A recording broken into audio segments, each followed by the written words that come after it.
If you are new here, my name is Tulasi, and this is the Cashmere Couch where we discuss everything that's got to do with the magic and mayhem of motherhood, unfiltered, because we talk about things that people usually don't want to talk about. I don't know why, but I feel like these things need to be said, and that's why we are here on the couch. So, if it's your first time here, then welcome. If you are coming back for more, then welcome back. The past few weeks, I have been incredibly lethargic, and it got to a point where I can see that something is wrong. I used to write it off as just, hormones, postpartum, yada yada, but there is a reason why I chose to stay at home to take care of my children. I have a helper. My mom stays with me. They take care of the house, the cooking, and all that. I wanted to particularly be at home for my children as much as possible, but I feel like I used to be a lot more productive when I would go out to work. So I still have a full time job, but I don't always go out of the house to work. There are a lot of hours where I work from home, but it's at my own deadline and all. So there are some days where I don't really do anything. And I got into this because I thought I could be there at every moment for my children. And I am fulfilling it partially because I am there when my kids want me. Um, I send my daughter to school. I'm there for them in their eyes, but I feel like I'm not there. I feel like I'm just stoning 40% of the time and then 60% of the time I'm there. I'm not fully functioning. I don't know, I just it got so bad the past few weeks that I actually noticed. And I put up a video midweek because I couldn't get it done by Sunday, last Sunday. I'm going to link this up over here, somewhere here. I was traveling with the children. I had a few trips planned. I made a mistake of doing things back to back. But here's the thing, I am still in my 30s. I don't feel like I should be this tired just for planning a half day trip to the beach or a full day trip to the zoo with my children. I don't feel like this is right. Okay. So I did some research. I actually did a deep dive into the internet, and I have put together, the knowledge that I have as a nurse, and I started thinking about some changes. So if I'm going to, it's very easy to say, yeah, you know what, I'm really tired, I'm burnt out, and I just want to lay back for a bit. It's very easy to say that, and it's okay to do that. But if you're constantly burnt out, there's something really wrong.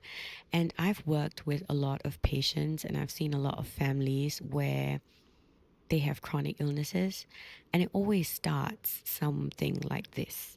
It always starts because they're tired, they don't have time for themselves, they don't take care of themselves, they take a step back. All they do when they come back home is rest. They're not active, they're not doing things for themselves. The only time that their brain is functioning, that their body is moving, is because of work. And they come and sit in for family functions, but they zone out, and that's when slowly illness, sickness starts to creep in. And the number of patients I've worked with, this would be my greatest fear. It's not to grow old, but it is not to be healthy. The goal that I have for myself is not to, look gorgeous when I'm in my 50s. I mean, that would be a huge plus. But the biggest goal that I have right now in life is to sustain my health. And that's going to be the best wealth that I can have for myself as well as for everybody else around me at some point. So, even in the airplanes, before you take off, they tell you if there is an emergency, you put the oxygen mask on for yourself first, not your child first, because you need to take care of yourself before you're able to do it for the child. Like, what's the point of you saving the child when you run out of oxygen and you're dead? Pretty much, and the child just doesn't know what to do. So when you have dependence, right? And it's not just the kids. If you are a mother, chances are you're also a daughter, you're also a daughter in law, you're also maybe even a granddaughter. You are a part of a community that needs you, that you contribute to. You are a wife, you're a partner, you're a team player at home or at work or both. You're a parent volunteer in your child's school or whatever. But what I'm trying to say right now is that it's very easy to forget to give to yourself when you are constantly thinking about and also are giving to others. You have to ensure that your cup doesn't drain out when you are giving to others. And so I sat down and I thought about some major changes that I need to make in my life. And I've started to incorporate some of these changes into my life on the daily. I've been doing this religiously. I've been doing this mindfully for the past week.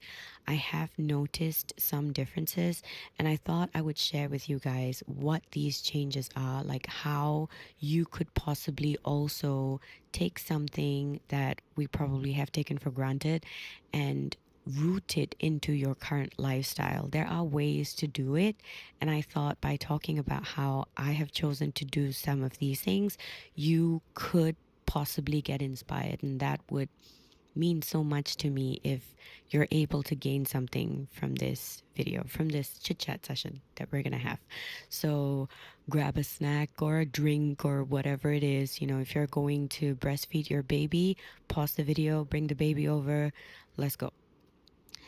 Now, one of the first things that I wanted to get back to, and when I say I wanted to get back to, I mean from the times before I became a mother. Now, one day, someday, I will share my love story with you, like how I met my husband and everything. But in a nutshell, I got married very quickly.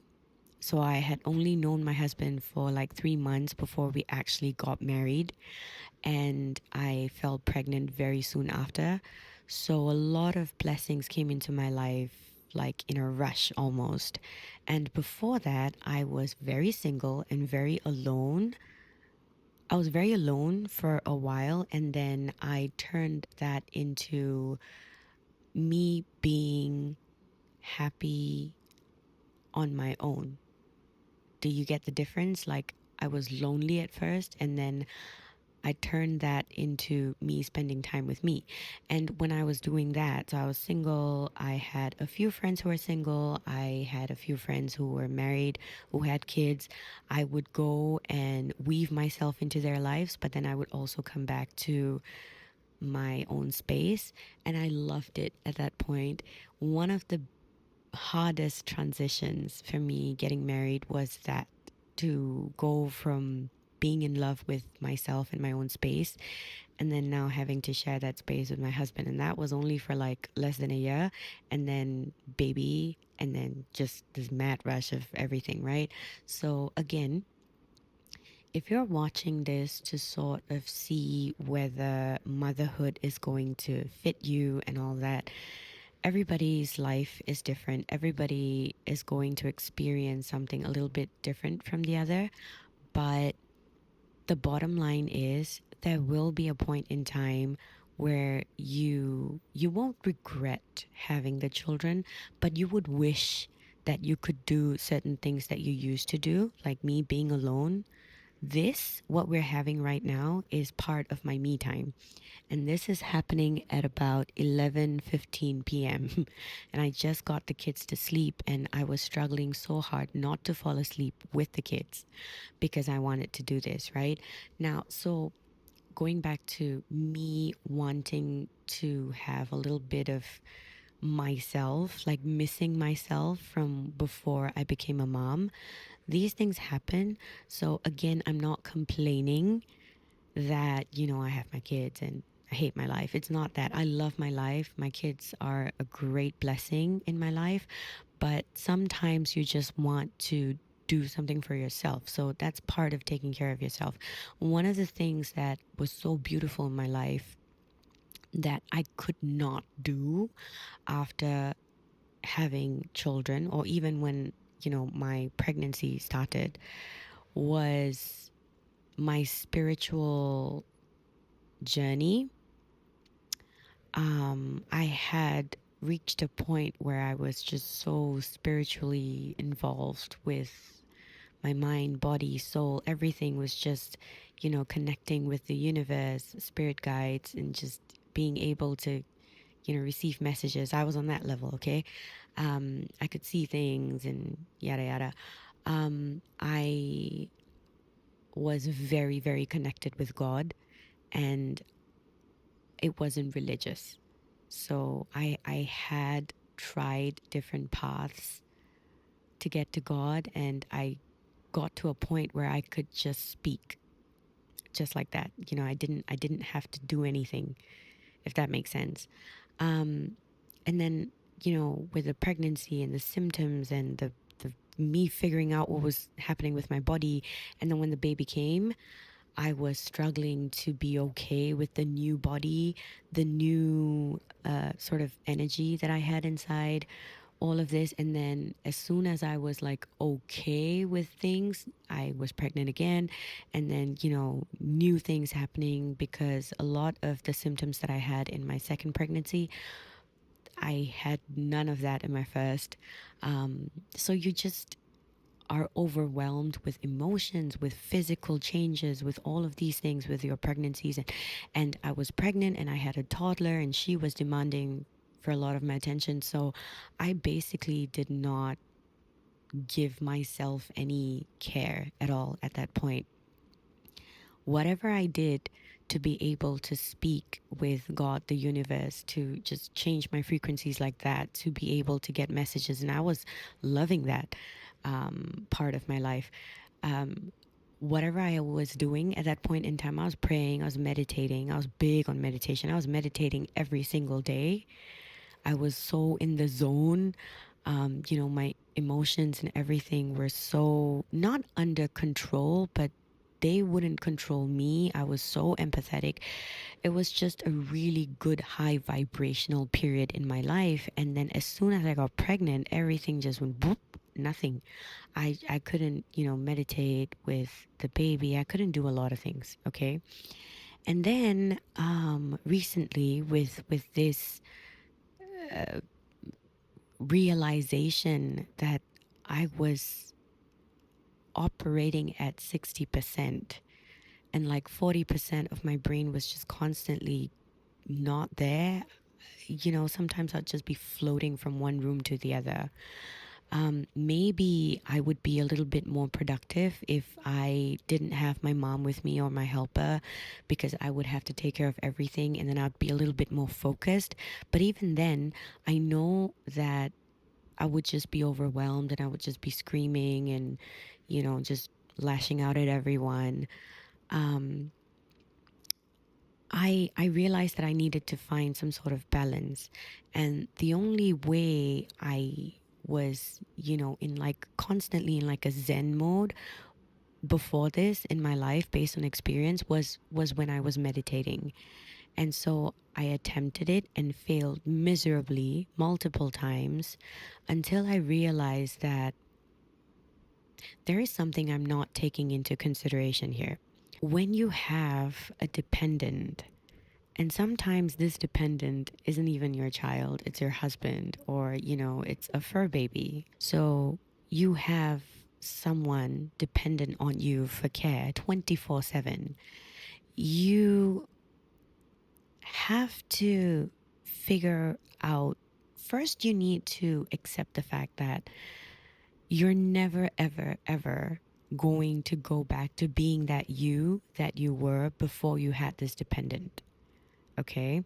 And so if you want to do something that you used to do, that used to make your heart sing, that you were able to do because you were on your own, you want to do that now, you need to figure out a way to get the dependent involved. And that was why it was so difficult for me to meditate, because meditation is about just you in your own silence and you connecting to whoever it is or whatever it is that you want to connect with. And so I started very small. I went back to prayer first. So, prayer is something that we constantly do at home. But I also realized that in the past year, I have not been spiritually there when I pray. So, I'm just going through the motions. I'm not actually mindfully, consciously doing it. And so that was the change that I made. And when we pray as a family. So when I, do my prayers, the children are with me. And so I started to, and this actually happened like quite some time back, where my husband would get the children to do little things to get them involved. And then, so I picked up on that again and I started doing that again. And then slowly it became a thing that we all do. But it wasn't exactly enough for me because, yes, now I'm being consistent with my prayer. But again, I am more busy looking at whether the kids are gonna, mess up the place or whatever, than to actually consciously pray. And then that made me turn to religious texts. So, another thing that I used to do a lot as a single woman was to read, and I would literally get absorbed into those books. So, I found it very difficult to read when the kids are awake. And so when the kids would fall asleep, I would hide out in my room and I would do some reading. And actually, there's this book that I just finished a few months ago. It's called The God of Small Things. Can't remember the author, but if you get your hands on it, it was just, I can get emotionally attached to characters in a book. That is how I read. So I wanted to do that with religious texts. So it was kind of like prayer plus reading and then being there mindfully. And the past week, I have actually been doing that. And in the Catholic faith, there is something that is known as Lectio Divina. I know I'm saying this wrong because it's a Latin phrase, but it basically means divine reading, where you just read a very, very short passage and then you contemplate on it quietly. So it kind of brought the meditation aspect into it as well. And then you have this lovely conversation with God. So it's everything that I wanted, but it just takes 5 to 10 minutes. And this I have to get done when the kids are asleep. And I actually managed to. So it's also about prioritizing if you really want this for yourself. And that was what triggered this whole process, right? I wanted it for myself. I wanted to I wanted it for myself. I wanted to put my foot down and actually take care of myself. And this was one of the first things that I went back to. And so I figured out a way. You know your children's routine, you know when you get downtime. And sometimes downtime looks very busy for us because that's the only time you get to do the things that you otherwise would not be able to do when the kids are awake. And reading or praying might not be at the top of your list. But for me, I have help and I decided that my focus was going to be in this.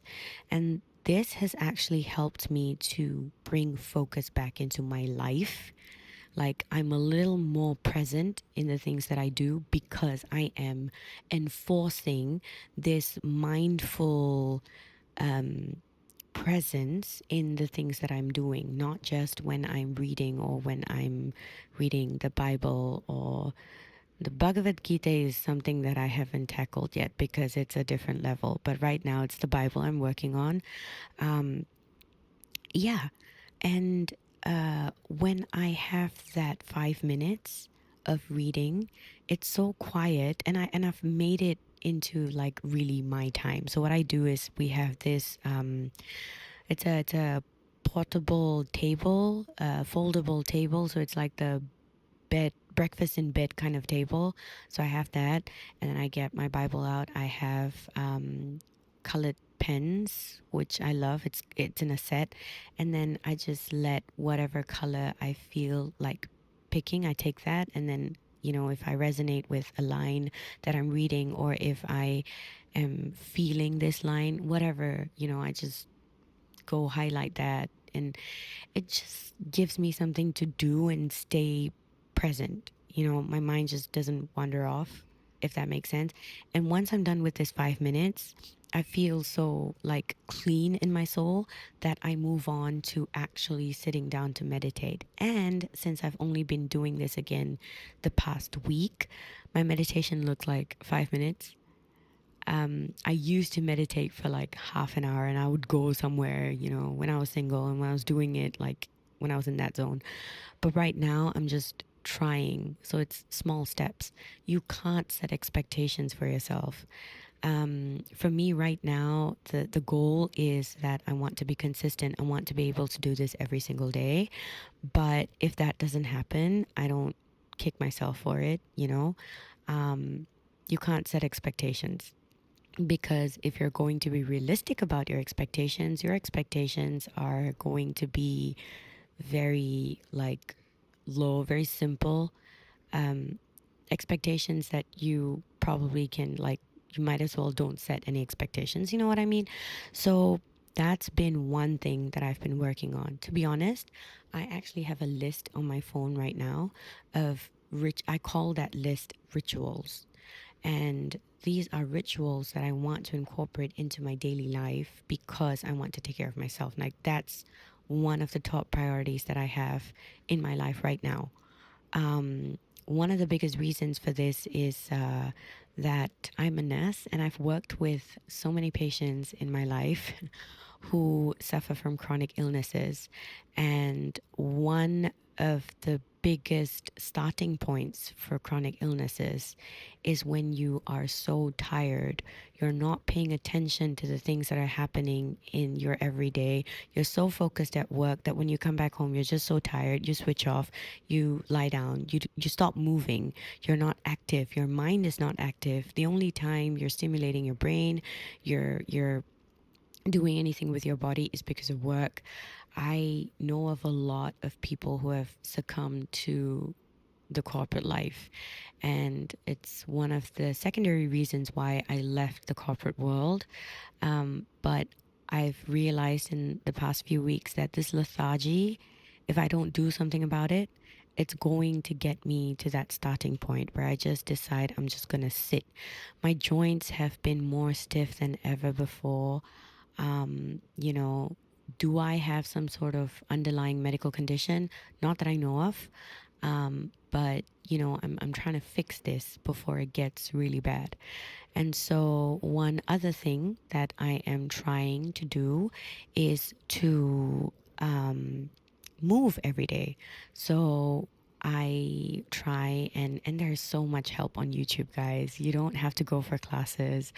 um, as long as you're disciplined to, again, consistency is key. You have to do it daily. Now, for me, what this looks like is whenever, I get a little bit of not downtime, but, the kids are playing, and then I'm sitting here on this very couch, and I feel like, okay, I've got 5 minutes, I can do something. I turn the TV on. There is a 5 minute, 10 minute, max 20 minutes yoga stretch video that I play, and I try to do it. And the thing is, the kids end up using my body as a slide, or like when I'm doing like the dog pose. Is that what it's called? The dog pose, the dog stretch. they they turn me into a tunnel, so they start moving under me and all that. I am trying to take a proper video of it so I can show you guys at some point, but this is what happens. So I used to get really frustrated because I really want to focus and do it properly. But I figured that if I was going to wait and get it done, I'm never going to get it done. So, what we do now instead is to do it together. So, my 2 year old, my 4 year old, every time I want to do this, I would be like, okay, yoga time, guys. And then we turn it into a family affair, which is the same thing that happens with prayer. And there is another separate time that I have. where my husband and I are in the room, we're watching a movie. The kids can come in if they want to, or, they can go out to the hall and they can just play on their own. We have this time, not every day, but, maybe 3 times a week, we have this little downtime. And so now when we watch movies, my husband and I are both like doing some light exercises. We're not cuddling on the bed. We're actually doing something while we're watching the movie.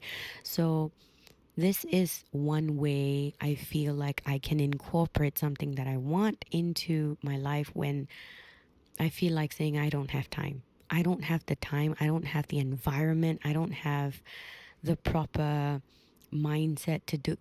If you're gonna wait for the perfect time, it's just not gonna happen. That's my mindset right now. So in terms of movement, something else that we do, we try our level best. Once a week we bring the kids, we go out for a swim in the pool. Even though I'm taking care of my children, I'm still moving, so that counts for something. um, at least twice or thrice a week we bring the kids down. We go for walks. I want to walk on my own for my own fitness, but I see that I can't be committing to walking alone for like half an hour or an hour every single day. So, what I do instead is to sneak in, you know, the walks wherever I can. So, when I send my daughter to school, I take a very long walk before I fetch her back. um, twice or thrice a week when we go down, we're constantly walking and we're getting the children moving as well. One thing that I loved to do before I got married was to dance and dance in my own room because I wasn't fantastic at it. So I was dancing in my own room, like as cardio. Do you remember the days when Zumba was a huge thing? Yeah, I would do like Zumba sessions on my own with myself. And so now the kids are everywhere. I don't have privacy. I've said this before. I don't even have privacy to poop in peace in my house. So, when it comes to dancing, my husband and I have this session almost every day. We have like 5 to 20 minutes depending on the kind of time that we have, where we just we blast some music in on the speaker, and then everyone just dances. So it's the four of us, we're just dancing. Or now five, because I have a fur baby as well. So five of us, we're just dancing and moving around inside the room. The kids are jumping on the bed on their trampoline. Husband and I are just laughing and making like small little moves. I pretend that I'm dancing with him in a club. That's the closest we can get right now to that. So, and the kids are happy because mom and dad, we're all happy. We're all vibing. We play songs from the movies that they watch. We play songs from the times when we used to club. And, you'll be shocked at what music can do with kids. Like, even if it's music from your partying days, they can still fall in love with it. So, yeah, my elder daughter, she loves Kanye West songs. So there you go. Something else that I have tried to turn into a ritual. I have noticed that I am looking very obviously tired all the time, and my skin has become very dry. Again, it is that point in time when your age meets what you're going through on a daily basis, and then that's going to determine um, how you look. How you feel is one thing, but also how you look. And so I have made it a ritual now that every night when I have my shower before I sleep, I take an extra 10 to 20 minutes in the toilet where I do things for myself. So, bath time itself has turned into a ritual. I have a candle, I lock the door, and this is one time when I feel like my kids are now in tune to the fact that I do this. Of course, if you're the only person taking care of your child, you probably have like 30 seconds to wash up. I remember times where I would forget to shower because I'm just constantly taking care of the child. Um, but right now, I'm making the most of the support system that I have at home, and I take quite some time for my night shower. So that means my daytime shower is really quick. So, nighttime shower, I shower with like a scrub that I make out of powders that I have, and powders like Indian powders. I think we'll talk about this at some point later, but I use these powders. They're revitalizing. They're just really good on all levels. Ayurvedic, jamu kind of stuff. So I use that, and then I finish up with like a body oil.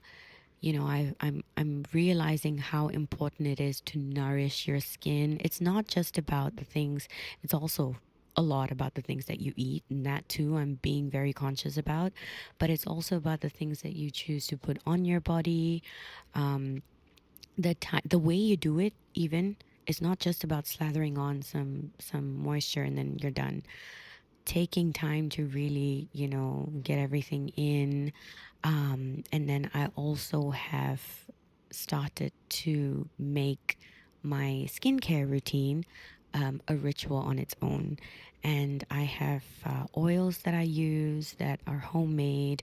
I do my own research on these things. They smell good. In what ways they benefit me, I find out. I put them all together and I really massage. I only use like two things on my face, but I take a lot of time because I massage them in. I do like a gua sha, what's that? The lymphatic drainage. And everything is with intention. And, I'm mindful and conscious the entire time. And that helps so much with the focus, not just on that act, but also like for the rest of the day. It sets the tone the rest of the day. I've realized that every time I do something like that, it just helps to ground me. And I feel like, okay, I've done this now, I can do something else after this.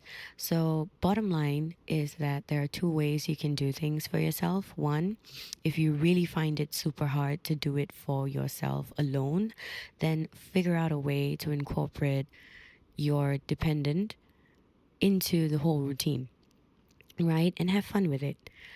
There will come a day when they say go to school and then you have more time to yourself, or they grow up and then you have more time for yourself with yourself. And then you can shift your focus a little bit more to yourself. If you can, then try and create just at least one ritual where, even if it's 5 minutes in the toilet, you're just intentionally doing your skincare for 5 minutes when the child is asleep. The door of your bathroom, your toilet can be open, just in case your baby needs you, but then you're just intentionally doing this. That helps so much. And if you have your own ritual, your own something that you do to take care of yourself, if you are struggling also, let's talk about it. Comment in the comment section below, and hopefully, we have a nice discussion about this. Um, that's it for me. Now, I see you. Goodbye.